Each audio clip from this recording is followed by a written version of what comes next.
Hi Neha, how are you after long time.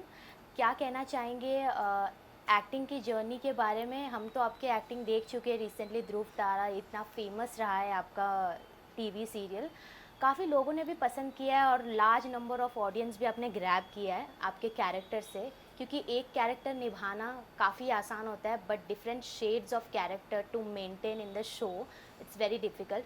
तो आपसे पहला क्वेश्चन ये पूछना चाहूँगी कि आपने ये जो एक्टिंग का जो आपका करियर है, आपने किस तरीके से शुरुआत किया? बचपन से ही था या कुछ अलग अचानक से ये कुछ प्लान हुआ? कुछ बताइए हमें। ये सब स्टार्ट हुआ जब मैं छोटी थी, स्कूल जाती थी। आई रिमेंबर मेरी छोटी बहन जो अम्मी है, इट ऑल स्टार्टेड वहाँ से। Mamma use to take her for audition. She was a very cute chubby kid. तो उसके थ्रू आई स्टार्टेड, मैंने स्टार्ट किया कि मैं ऑडिशंस देना स्टार्ट करूँ। और मैंने फिर तभी वो टाइम पे, स्कूल के टाइम पे, I only did digital ads या कमर्शियल एड्स ही मैंने किए थे। मैंने ज़्यादातर डेली सोप में मैंने कभी सोचा नहीं था कि I will get into it. और प्रॉपर इनटू दिस फील्ड मैं लास्ट 2 ईयर्स से कर रही हूँ। This is my third year. And मैंने कभी सोचा नहीं था कि मैं फुल टाइम एक्टिंग करूँगी या करना चाहती हूँ। बिकॉज ज़्यादातर मैंने, I was good in academics, so मैंने पढ़ाई में ज़्यादा स्कोरिंग किया, या I was into studies. I did my commerce from Mithibai. And उसके बाद कोविड हो गया। एंड कोविड के टाइम पे आई वॉज थिंकिंग कि मैं कौन सा कोर्स लूँ स्टडीज़ के लिए, फर्दर स्टडीज़ के लिए। तो I took investment banking. But again online I was not comfortable, तो मैंने ऑफलाइन पढ़ने के लिए वेट किया। और उस वेटिंग के दौरान ही I started giving auditions for daily show. तो सीरियल्स और शो के लिए ऑडिशन देने लगी, और धीरे धीरे I started giving audition, and I start getting work also. तो मुझे काम मिलने लगा। फिर क्या कहते, सोचा नहीं था पर हो गया। और अब जब कर रही हूँ बहुत पसंद आ रहा है। सो आई वॉन्ट कि मैं ऐसे ही एंटरटेन करती रहूँ और ऐसे ही काम करती रहूँ जो मुझे पसंद है। बिकॉज़ मैं 100% देना चाहती हूँ इस फील्ड में अब। और मुझे बहुत पसंद है यहाँ काम करना। ओके।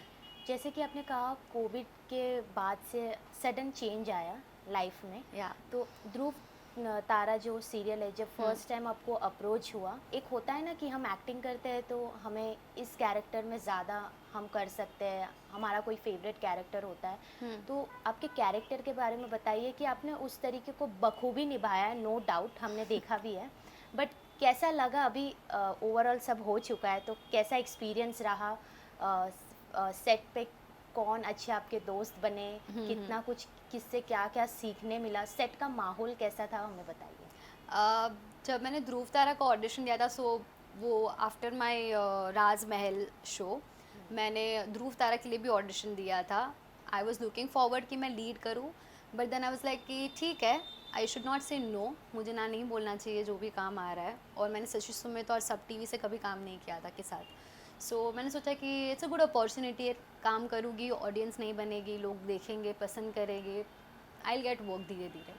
और ये वाला थोड़ा कैरेक्टर डिफ़िकल्ट था because it was negative. So negative के लिए तो आई वाज वरिड, क्योंकि मैंने अब तक जो भी कैरेक्टर प्ले किए हैं वो सब पॉजिटिव और कह सकते हैं डिफरेंट थे फ्रॉम वन अनदर। तो it was a bit difficult for me, क्योंकि वो नेगेटिव, मुझे उन्होंने बताया था कि मुझे नेगेटिव वो दिखाना भी नहीं है इतना कि मैं ऐसे चंट हूँ, पर मेरी हरकतें वैसी है। सो वो एक फेस पे लाना या मेरी बातों पर लाना वो बहुत डिफ़िकल्ट था। और ऊपर से वो पीरियोडिक ड्रामा था तो हिंदी तो but it was a good journey overall Dhruv Tara में, बिकॉज बहुत लोगों को मिलने, मतलब बहुत सारे एक्सपीरियंस लोगों के साथ मैंने वर्क किया। नारायणी शास्त्री बोलो, कृष्ण भारद्वाज का हो, सेनापति सिंह जो थे, विनीत चौधरी, राइट। तो उनके साथ भी मैंने काम किया। लवली कास्ट साइड से बहुत मज़ा आया इन सब के साथ काम करने में, और सीखने भी बहुत मिला। बहुत करेक्शन, ऑटो करेक्शन मेरे हुए वो जो मैं बोलती हूँ डिक्शन में और सब चीज़ों में। And even Riya is very sweet, I like work with her also, so she is a friend of mind now. And apart from that I'd say कि थोड़ा डिफरेंट था this character for me overall. इतने time से जो 2 साल मैंने काम किया, ये थोड़ा डिफरेंट था, क्योंकि इसमें एक कह सकते हैं ना, इतने variations in this 3 months I gave, वो पूरे शो में भी मुझे कम देने मिलते थे, बिकॉज वो पॉजिटिव कैरेक्टर था। एंड आई फील कि जो नेगेटिव कैरेक्टर होता है उसे बहुत प्ले करने या बहुत वेरिएशंस देने मिलते हैं, क्योंकि वो पॉजिटिव से नेगेटिव हुई, फिर वो प्यार में भी है, पति को झूठ भी बोल रही है, और फैमिली को भी संभाल रही है, मैनिपुलेट कर रही है सबको, तो वो सब चीज़ें एक दिखाना थोड़ा डिफ़िकल्ट हो रहा था मेरे लिए। But the team was so kind and so nice कि सबने मेरी बहुत मदद की। Basically it's a grey shades. Overall आपने नेगेटिव कैरेक्टर अपनाया है, क्योंकि नेगेटिव कैरेक्टर प्ले करना it's a very strong character. Absolutely. Positive तो आप कर ही लेंगे, राइट। कोई भी अवतार में आपको दिया जाए, कोई भी रोल या कैरेक्टर दिया जाए, बट नेगेटिव एक ऐसा चीज़ है, इसमें आप डिफरेंट वेरिएशंस क्रिएट करते हैं। तो इस कैरेक्टर में सबसे मतलब आपने क्या सीखा इस कैरेक्टर से? इसमें कह सकते हैं मैंने एक तो जो चेंज ओवर जो एक वर्ड था, आई वॉज नॉट अंडरस्टैंडिंग, जो डायरेक्टर कह रहे थे कि चेंज ओवर लाओ, चेंज ओवर लाओ। अब मैं क्या कर रही थी, आई रिमेंबर मेरा जो फर्स्ट टाइम जो रिवील हो रहा था नेगेटिव में, उसमें मैंने चेंज ओवर, मैं ना लाइंस के साथ साथ दे रही थी, लाइक मैं पॉजिटिव बोल रही हूँ या जो नेगेटिव लाइंस भी बोल रही हूँ, उसमें भी मैंने रिएक्शन देना स्टार्ट कर दिया, which was wrong. The director then later on told me and explain me बैठ के कि चेंज ओवर मतलब जो तुम स्टेटमेंट पूरा बोल रहे हो उसके बाद तुम रिएक्शन दो, जो 1-2 सेकंड का तुम पॉज ले रहे हो, जब सामने वाला लुक अवे कर रहा है या कहीं और देखकर बात कर रहा है, जो भी है, तुम्हारा चेंज ओवर तब आना चाहिए, ना कि तब जब तुम बात कर रही हो या बोल रही हो। सो वो एक चीज़ मुझे हुई कि ये एक चीज़ मैंने बहुत अच्छे से समझी और सीखी, आई कैन से, जो टेलीकास्ट हो रही थी at the end of the day. And Hindi के बहुत सारे वर्ड्स सीखने मिले, एज आई सेड। तो हर time I have a diary where and I write all the strong Hindi words कि कल सुबह कभी भी हो तो आई कैन रिवाइज देम और मैं अच्छा कर सकूँ दूसरे शो या दूसरे कैरेक्टर के लिए। सो मेरा होमवर्क चलते रहता है कि मैं सही बोलूँ, अभी भी मैं हिंदी का की इधर उधर हो ही जाता है। सो आई ट्राई कि every time I do better and I think I will. So आजकल OTT प्लेटफॉर्म्स की काफ़ी चल रहे हैं। So is there any plan for working with OTT platforms और एनी स्टोरी और documentary? Is there any plan for your? Definitely, wherever I get opportunity, I would like to work, and with whoever I can, I will.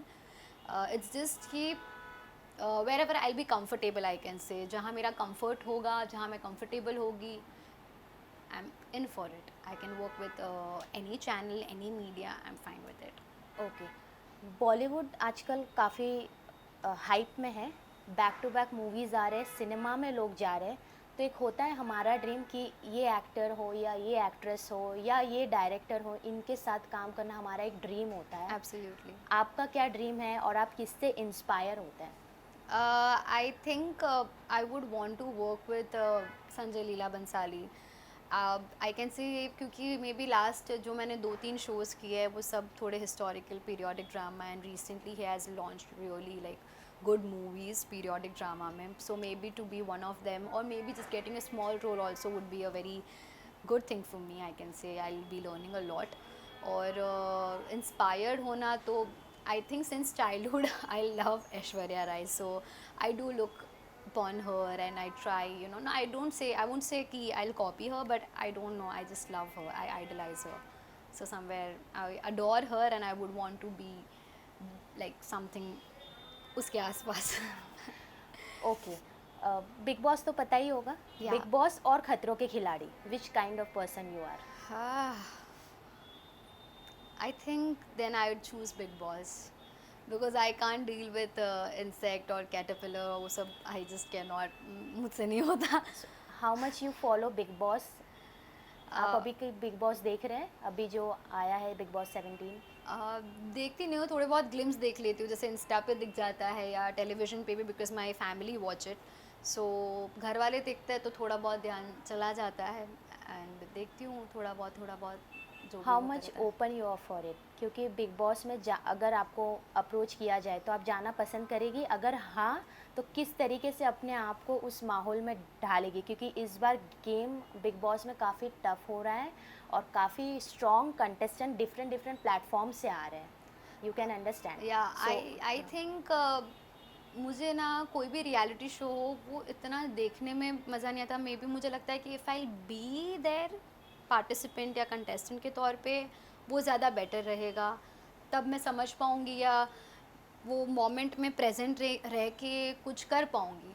देखना मुझे थोड़ा सा boring लगता है, but being there on the other side I think it would be quite interesting, because तभी तो सोचना होता है, तभी तो डिसीजंस बनते हैं और तभी गेम खेलते रहते हैं। So I think I be in for it maybe whenever the opportunity arrives and I think that's right time to be in it.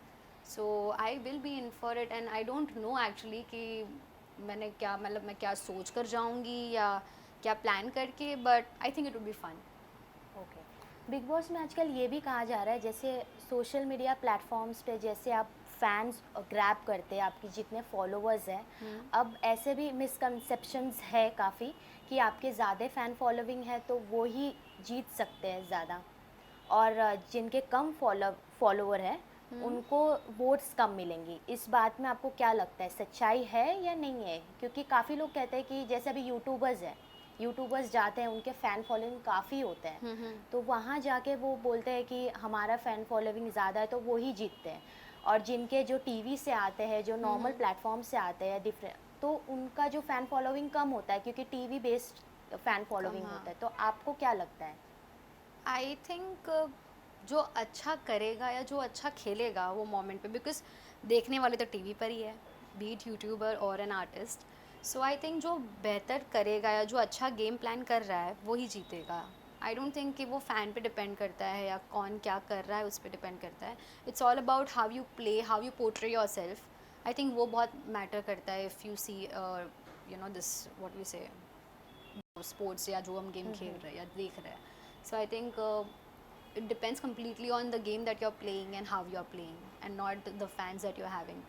कोई ऐसा भी हो सकता है ना कि कोई यूट्यूबर हो या कोई आर्टिस्ट हो, फैन फॉलोइंग है बट परफॉर्म नहीं कर पा रहा है या अप टू द मार्क नहीं हो पा रहा है, तो I don't think anybody would like to vote them, right? So this is what I think. After this कहाँ हम आपको देखेंगे? Last message to your fans and audience who loved you. I am working on a few projects, as in I'm trying to get into it, and I can say I'll be seeing you soon, probably. So keep watching me, and I hope to see you soon on television, be it any platform, any channel. Thank you so much for giving me so much of love. Thank you so much. Thank you.